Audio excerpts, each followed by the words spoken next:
welcome to Filmwar. Let's cut the shit. This is a movie game show podcast, whatever. So every second not spent playing movie games is a second wasted. Our only rule, you may not say the word Goonies aloud at any point during the show. If you do, all of your points will be reset to 0, and not only your game points, your season points as well. Tonight we have Jordan, and tonight we have Kyle, and tonight we have Brent. They will be competing for a copy of Spider-Man. And it has DVS enabled, which means someone is describing each scene out loud over the film for the blind. So wait, you can't turn that off or on? No, you cannot turn that Because off. it's a VHS. Oh my gosh. It's a VHS, yes. Wow. You have to buy that specifically because you're blind. Yes, yeah.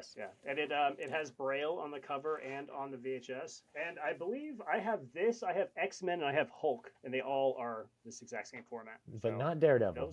That sounds like a really interesting not thing Daredevil. to have. Yeah. So this is a good one to win then tonight, right, guys? Spider-Man with all that extra bullshit. It is one of my favorite movies. I will never watch. You wouldn't want to, I imagine. It's probably kind of hard to get. I guess it depends on who's narrating it.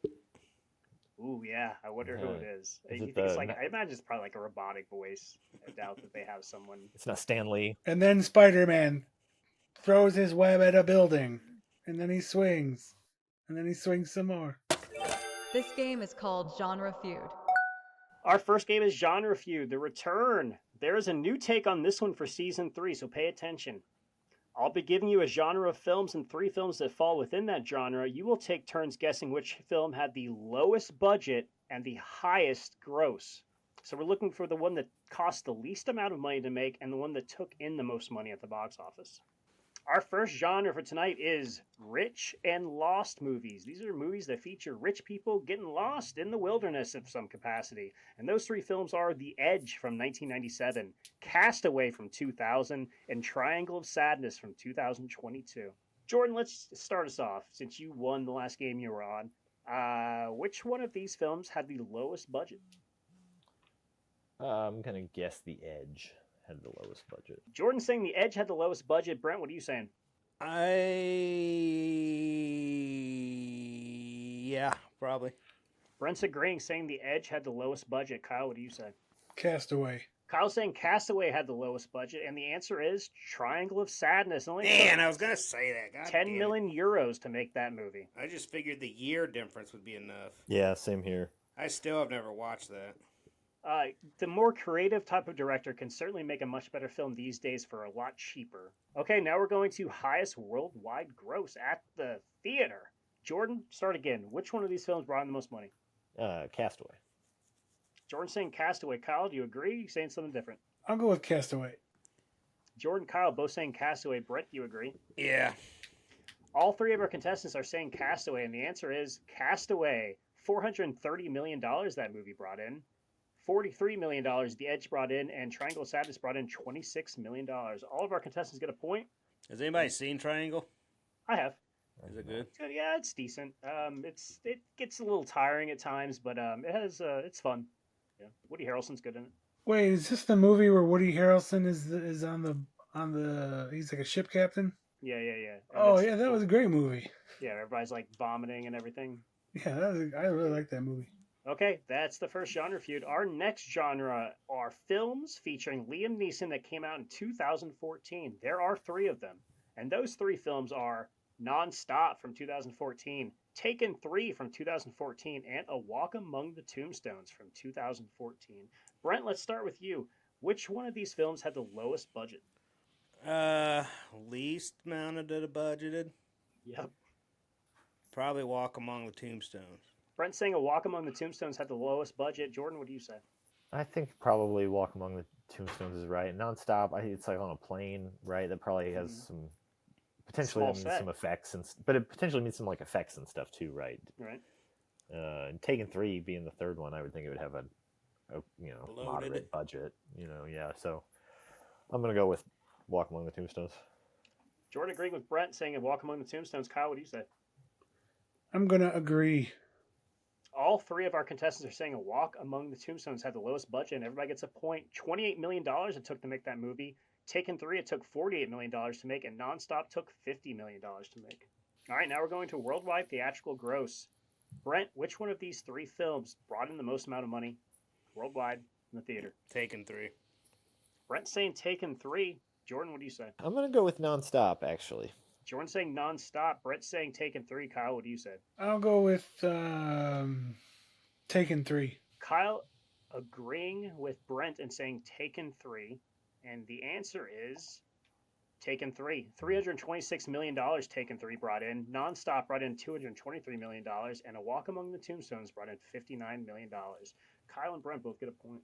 Here comes our last genre for genre feud, and it is mistaken identity films. Those three films are Dumb and Dumber from 1994, Three Amigos from 1986, and The Man Who Knew Too Little from 1997. An underrated Bill Murray classic, if I may say so. All right, Kyle, we're starting with you. Which one of these three films had the lowest budget? Dumb and Dumber was pretty low budget. I'll go with that. Kyle's saying Dumb and Dumber. Jordan, what do you say? I'm gonna guess The Man Who Knew Too Little. Jordan's saying The Man Who Knew Too Little had the lowest budget. Brent, what do you say? Yeah, I agree with that. Brent and Jordan both saying The Man Who Knew Too Little. Kyle says Dumb and Dumber had the lowest budget, and Kyle gets a point for it. $17 million it cost to make Dumb and Dumber. Three Amigos cost $25 million to make. The Man Who Knew Too Little took $20 million to make. Kyle gets a point. All right, now we're going to theatrical worldwide gross. Kyle, which one of these films brought in the most amount of money? I think Dumb and Dumber. Dumb and Dumber. Kyle's sticking with Dumb and Dumber. Jordan, what do you say? Yeah, I'm gonna go with Dumb and Dumber. Jordan agreeing with Kyle saying Dumb and Dumber. Brent, what do you say? I really want it to be Three Amigos, so I'm going to say it. Brent saying Three Amigos just because of his opinion. Jordan and Kyle both saying Dumb and Dumber, and Jordan and Kyle both get a point. $247 million Dumb and Dumber brought in. Three Amigos only brought in $39 million, and The Man Who Knew Too Little only brought in $14 million. That made that much money. Jim Carrey. Yeah, it was him at his height, but I don't know. It's no. And it was also a great movie too. It is not a great movie. Yeah. It's a funny movie. No, And it I has think it's iconic great. funny parts. It's not great. I think it's We're talking great. about Three Amigos? Yeah, I would agree. It's not that great. I'm not a big fan. No, of Three it. Amigos, I would agree with. Not that great. What are we talking about then? Dumb and Dumber? Dumb and Dumber. Oh, Dumb and Dumber. yeah, Dumb and Dumber is top tier. It's one of the best films ever made. Get the fuck out of here. Like, it goes like Apocalypse Now, Chinatown, and fucking Dumb and Dumber. Take it back. The classic. No! Get the fuck off my show. All right. Okay. At the No, please don't. I need contestants. Please don't leave. At the end of our first game, Jordan and Brent both have 3 points. Kyle has 5 in the lead. This game is called Stat Check. This is Stat Check. We will be discussing an element of a film that has a numeric value. I will set a baseline and you will guess if the true number is above or below that set number. And the first Stat Check is resets shown in Edge of Tomorrow. How many times did Tom Cruise Day reset in Edge of Tomorrow? I'm setting the baseline at 40. And there's an actual number here? There is an actual number here. Shown, Surely depicted on camera. Not actually how many he probably even went through, but actually shown on camera. I'm setting that line at 40. Jordan, what do you think? Do you think that number is higher or lower than 40? I'm trying to count them. There are sequences where they go through Like, several pretty quickly. A couple times. Yeah, but 40 still seems like. But you really you've been I think doing it's one of good those so things far. you don't realize how high it really is. You're putting all these numbers like right around like the number I would guess. Yeah, you know what I mean. So it's like We wouldn't have a show here if these are easy games, guys. yeah. I'm gonna go under. I'm gonna go under. Okay, Jordan's saying under. Kyle, what do you say? I'm gonna go with under. Kyle also saying under. Brent, what do you say? I'm going to go over. Brent's saying over. And the actual answer is 26 under. Jordan and Kyle both get a point. 26 resets shown on camera in that movie. Now, I think at a certain point he says that he's done it thousands of times. Yeah. Not Yeah. shown on camera. Our next stat check, Tony Stark's net worth in the MCU. I'm going to set that number at $10 billion. Brent, do you think his net worth is higher or lower than $10 billion? Higher. Brent's saying it's over. Jordan, what are you saying? I'm gonna say higher. Jordan also saying over. Kyle, what do you say? Lower. Kyle's saying lower. Jordan and Brent both think Tony Stark is worth more than $10 billion. Kyle thinks it's lower than $10 billion. And the answer is $9.3 billion. So Kyle gets a point. It is slightly under. Honestly, I thought that number was a little low. Well, I think maybe can we assume it might have gone up over the course of the films? Well, Like, honestly, you know. I'm pretty sure it was set at the end, like at his death. And I think they even say in the films that he is losing money as the films go on because he's not doing as much defense contract work. That's fair. Okay, we have one more stat check tonight, and that stat check is a fun one. It's the amount of times the word Barbie is said in Barbie. I'm setting that line at 350 Barbies. Kyle, what do you think? Do you think they said the word Barbie more than 350 times in Barbie? Lower. Kyle saying they did not. Kyle saying they said it lower than 350 times. Jordan, what do you say? Oh, let's go higher. There was a lot, Yeah, let's go higher. Jordan's saying higher. Brent, what do you think? How many I'm gonna Barbies? put this on the tier of fucks in Wall Street. And Yeah, say higher. that's what I was thinking too. Jordan and Brett saying higher, Kyle saying lower than 350, and the answer is 267. Kyle gets another point. They only say it 267 times in that movie. All right, at the end of stat check, Kyle still in the lead, has 8 points. Jordan has 4. Brett still has 3. You didn't get 8 points that time, Brent. I bet you don't like that game now. Kyle's cleaning up. I don't care. I've started this whole Buddhist thing. I don't really care. I'm here for the now and the moment. Okay. I'm happy just to be a part of this. Okay. I'm truly a winner every time I play. Yes, but every time you play, the rest of us are losers. I love that attitude. That makes me even more of a winner then. This game is called The Imposter. This is The Imposter. I'll be giving you a film and 3 actors. 2 of those actors are actually in the film. The third is not. It's up to you to figure out who is the imposter. You'll get a point if you get the right one. Our first film is from 1987. It is Less Than Zero, the Bret Easton Ellis novel turned film. The 3 actors are Brad Pitt, James Spader, and Rob Lowe. 2 of these gentlemen were actually in the film. One of them was not. Who was not Brent? Brad Pitt.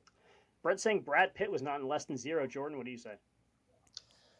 I also think Brad Pitt. Jordan also saying Brad Pitt. Kyle, what do you say? Brad Pitt. All 3 of our contestants are saying Brad Pitt was never in Less Than Zero, and they're all wrong. Rob Lowe was never in Less Than Zero. Brad Pitt is in the party scene at the very beginning. Wow. No points. I didn't even know he was born yet. He was, in fact, born in 1987. How old is he?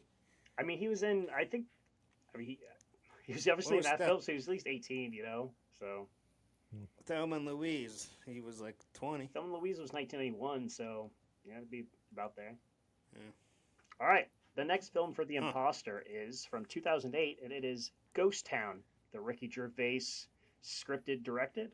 I could not get through this. The 3 actors are Stephen Merchant, Alan Ruck, and Kristen Wiig. 2 of these actors are in the film. One of them isn't. Which one is it, Jordan? I did not see this one, so I'm just going to guess, but I'm going to guess Kristen Wiig. Jordan saying Kristen Wiig. Kyle, what do you say? Alan Ruck. Kyle saying Alan Ruck. Jordan saying Kristen Wiig. Brent, what do you say? I don't remember seeing. I can't remember if I saw Stephen Merchant in this or not. But I feel like that's the funky one because you would assume Stephen Merchant would be in it because he's Ricky Gervais's boyfriend. Yeah, I was assuming that. But I think that might be the tricky true here. But Alan Ruck's kind of dumb. I like Alan Ruck. He was good on Succession. Yeah. Yeah.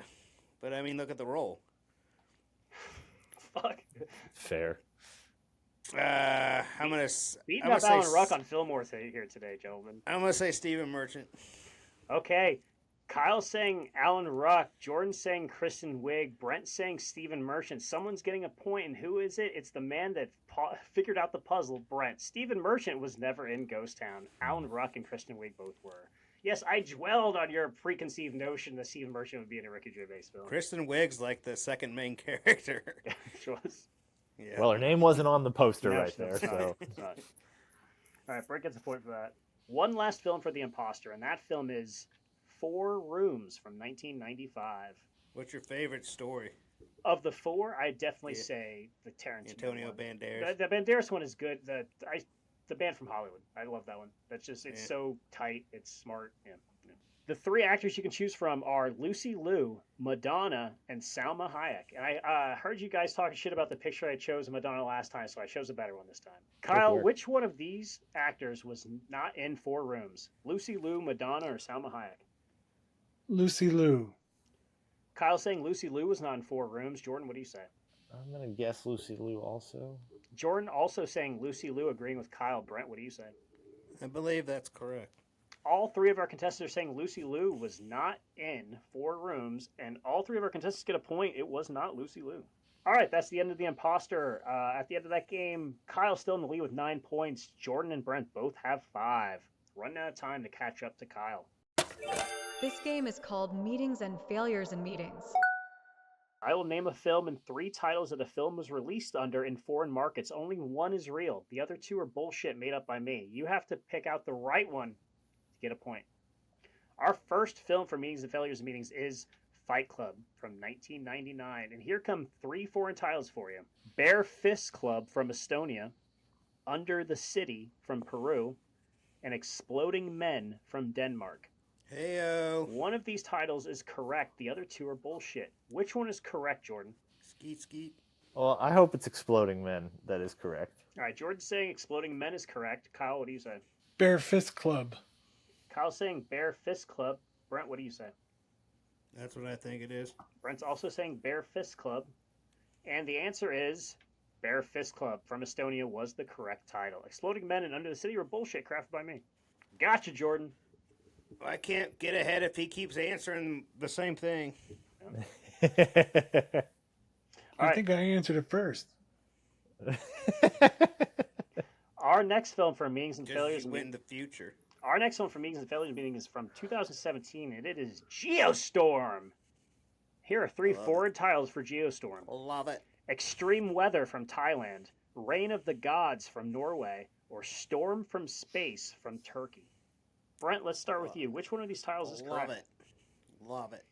It's not one of them. Extreme Weather, I believe, is the actual answer here. Brent is saying Extreme Weather is the correct title. Jordan, what do you say? I like Storm from Space. Jordan saying Storm from Space is the correct title. Kyle, what do you say? Storm from Space. Kyle also saying Storm from Space.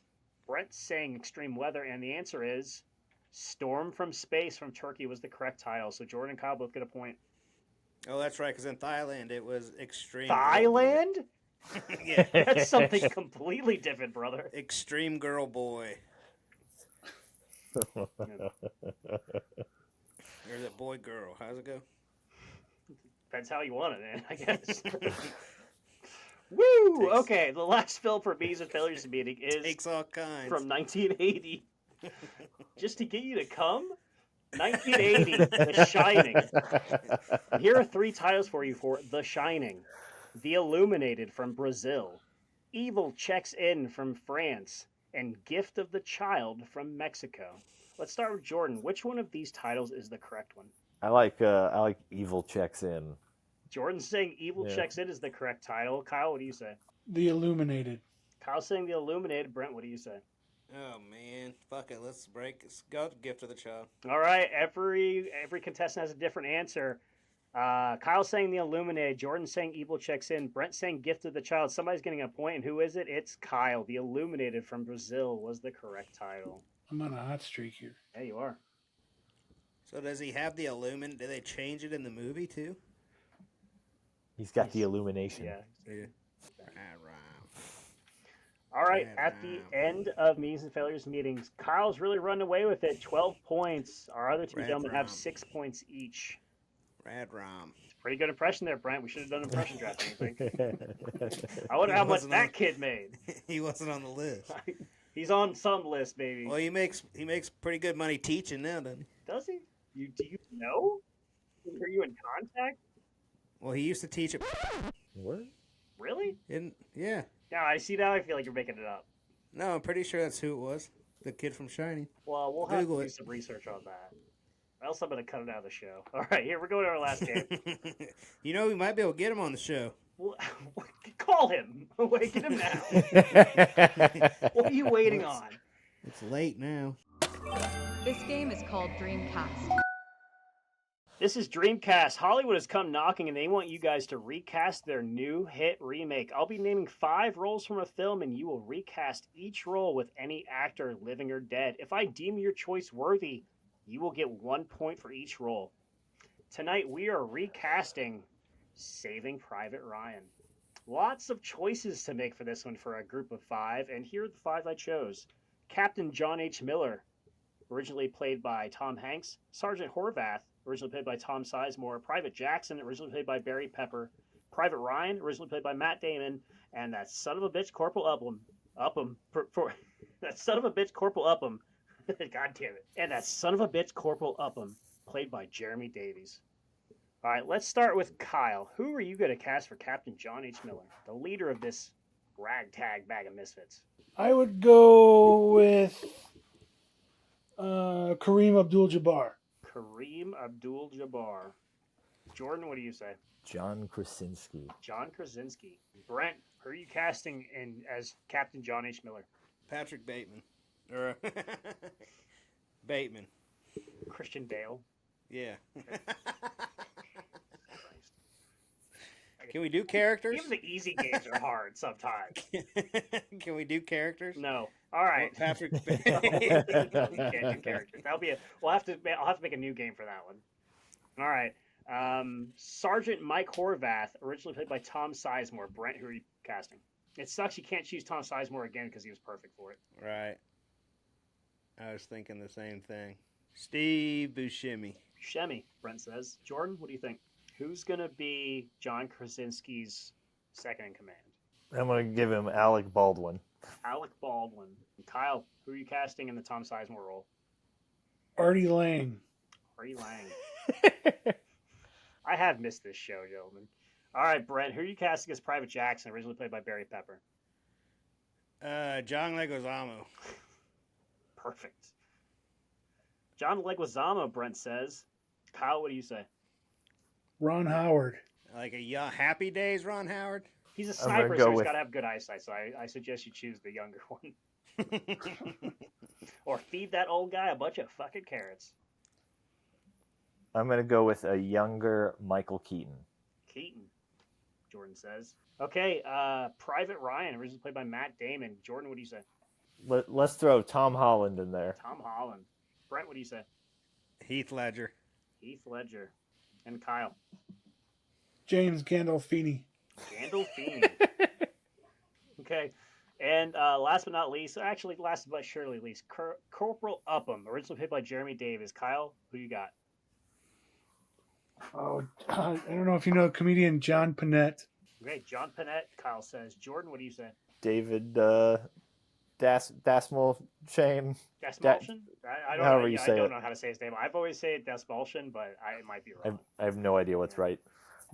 But I think I've guessed him a couple of times in this game before, so it's becoming like a thing. He would be good in that role. He's also tremendous in Late Night with the Devil. Has anybody else seen that? Yeah, Brett, I you like have. it. I heard it's good. I haven't Yeah, seen it yet. you guys need to check out that film. It has the semblance of being like Network from the 70s, the movie Network, but through like a horror lens. It's really good. You guys should check it out. Okay, Brent, who are you casting as Corporal Upham? Cumberbatch. Benedict Cumberbatch. Our cast for Saving Private Ryan. Jordan's cast is John Krasinski as Captain John Miller, Alec Baldwin as Sergeant Horvath, Michael Keaton as Private Jackson, Tom Holland as Private Ryan, and David Desmalshin as Corporal Upham. And seriously, dude, if you're out there and I'm mispronouncing your name, please yell at me or something. Kyle's team for Saving Private Ryan is Kareem Abdul-Jabbar as Captain John Miller, Artie Lang as Sergeant Horvath, Ron Howard as Private Jackson, James Gandolfini as Private Ryan, and John Panette? Is that what you said? Yeah. John Panette as Corporal Upham. Brent's cast is Christian Bale as Captain John Miller, Steve Buscemi as Sergeant Horvath, John Leguizamo as Private Jackson, Heath Ledger as Private Ryan, and Benedict Cumberbatch as Corporal Upham. There's some good choices, guys. All right, we're going to give it to Christian Bale, Captain John H. Miller. That's a point for Brent. Going to give it to Artie Lang for Sergeant Horvath. That's a point for Kyle. For Private Jackson, I'm going to take Michael Keaton, which is a point for Jordan. For Private Ryan, I'm going to choose James Gandolfini. That's another point for Kyle. And for Corporal Upham, I'm going to choose David Desmalshin. Another point for Jordan. I don't even know how far would you go back in James Gandolfini's life?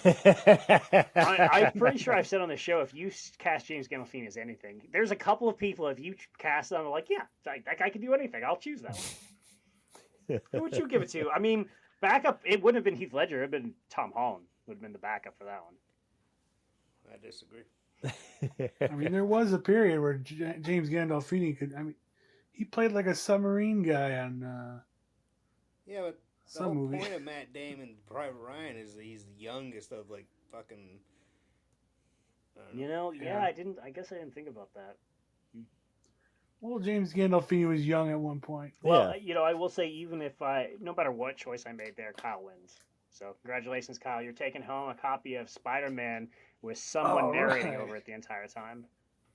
Yes, I don't have to have any speakers. Oh, wait. Kyle had a score of 14. Jordan had 8. Brent had 7. That's all for Filmwar. We have our new champion. All hail Kyle. He's taking home a copy of Spider-Man on VHS. Follow us on TikTok and Instagram at the Filmwar Pod, and view our full video episodes at youtube.com/@Filmwar or at thefilmwar.com. Rate us, share us, kiss us, thrill us. Until then, any last words?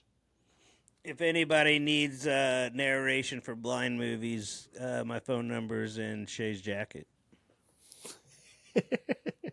By jacket, he means foreskin. You should see how I got it in there. By force. Come on, keep teeing me up, Brent. It wasn't gentle, It was rough. but it was lubricated. Okay, that's a lot of last words. Oh God. Gutsby.